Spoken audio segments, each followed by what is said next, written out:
નમસ્કાર, મેં sigma crop સાયન્સમાંથી યોગેશભાઈ. આજે આપણે આવ્યા છીએ એક ઘઉંના પ્લોટમાં આપણે સુપિક સોઇલનો યુઝ કર્યો હતો, જે આજથી 15-20 દિવસ પહેલાં એમના જે પાણી આપ્યું તે ટાઈમે ફ્લડ પાણીમાં છૂટા પાણી વડે ઘઉંમાં સુપિક સોઇલનો ઉપયોગ કરાયો હતો.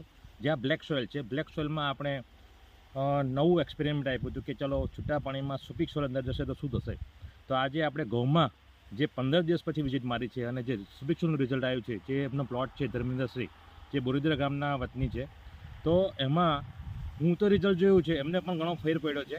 પણ મેં અત્યારે રિઝલ્ટ જોઉં છું તો જે માટી છે, જે આપણે જેમાં સુપિક સોઇલનો યુઝ કર્યો નથી તે માટી અલગ દેખાય છે, અને જે સુપિક સોઇલનો યુઝ કર્યો છે તે માટી આખી બરોબરી થઈ ગઈ છે.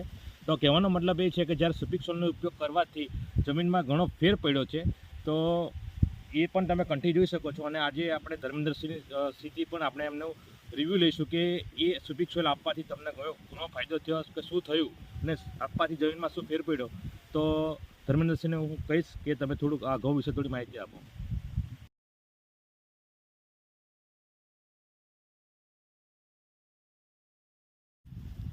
મેં ધર્મજીત સિંહ કરિયા, બોરીદરા. જ્યારે મને યોગેશભાઈએ સિગ્મા ક્રોપ સાયન્સવાળા ભાઈ જે છે યોગેશભાઈ, તેમણે મને સુપિક સોઇલ માટે કહ્યું હતું તમે ઘઉંમાં છૂટા પાણીમાં સુપિક સોઇલ આપો. પણ હું એક્સપેરિમેન્ટ એક કર્યો કે યાર એ કરું કે નહીં કરું.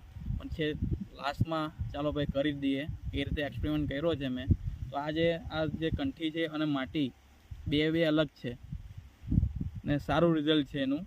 જે અત્યારે મેં આ પ્લોટની અંદર બીજું કઈ વસ્તુ આપ્યું નથી, સુપિક સોઇલ, એક સલ્ફેટ ને યુરિયા. પહેલાં યુરિયાને સલ્ફેટ આપ્યું હતું ને ત્યારબાદથી સુપિક સોઇલ છૂટા પાણીમાં આપ્યું છે.